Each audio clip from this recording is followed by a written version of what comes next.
The curve modifier will deform an object along a curve or path in a chosen directional axis. It is a modifier which works best in combination with other modifiers, as we'll see in the lesson that follows.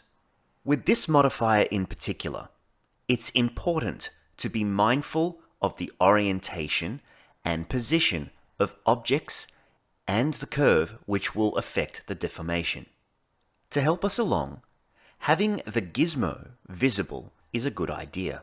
If this isn't enabled, you can use Control backtick to toggle it on, or click on the Show Gizmos button here on the header.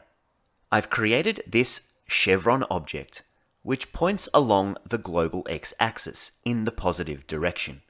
I'll add a NURBS path. Now, just so things are clearer, I'm going to edit this path slightly. I'll tab into edit mode and adjust it so that its first point sits at the origin of its geometry. I'll also scale this out along the x-axis slightly so it won't become obscured by the chevron.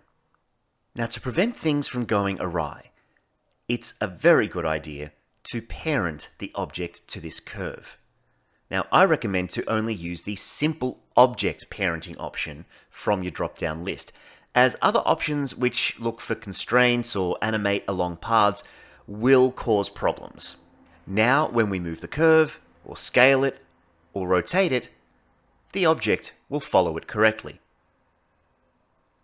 Let's select the chevron, and I'll add the curve modifier to it from the deform list. It has very basic options, the first being the curve object that you can select to affect its deformation. So let's do that now.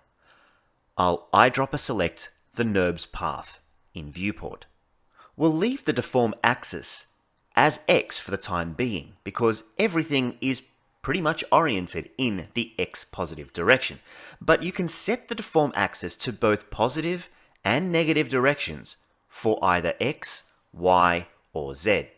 Like a lot of other modifiers, you can also isolate this effect to a specific vertex group, or omit that vertex group by inverting the selection. But we won't be doing this step for this lesson. Now I'll select the NURBS path and tab into edit mode, and I'll edit the points to create an interesting curve shape. I'll select the chevron, hit G to grab, and X to constrain its movement only along the x-axis.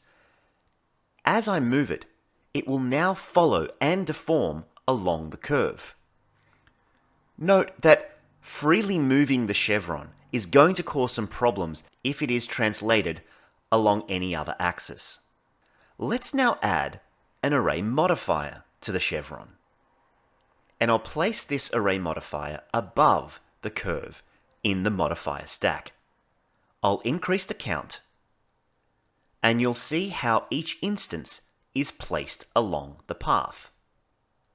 Now with those basics out of the way, let's do something a little bit more complex. I've modeled a small segment of phone cable using a circle primitive offset from its origin and with a screw modifier on it that I've set to an angle of 360 degrees and set the screw offset to 0.3 meters. I've set the axis to offset along Y. I'm going to increase the iteration count to about 60 so that we've got plenty of cable to work with. I've also added a Bezier curve and modified it to a desired path that I wish this phone cable to follow.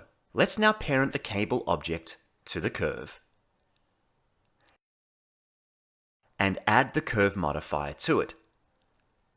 We'll select the Bezier as the curve, but because the cable is oriented in the Y direction and the default curve modifier is still set to X, you can see how it points off in a weird direction. So let's now switch that axis from X to Y. Now the cable follows the curve correctly. Because the screw modifier is first in the stack, any adjustments to its settings will be applied first. And if we edit this Bezier curve, the cable will follow its path. Also, because the object is parented to this curve, moving, scaling, or rotating the curve in object mode will not cause issues with the mesh's own deformations.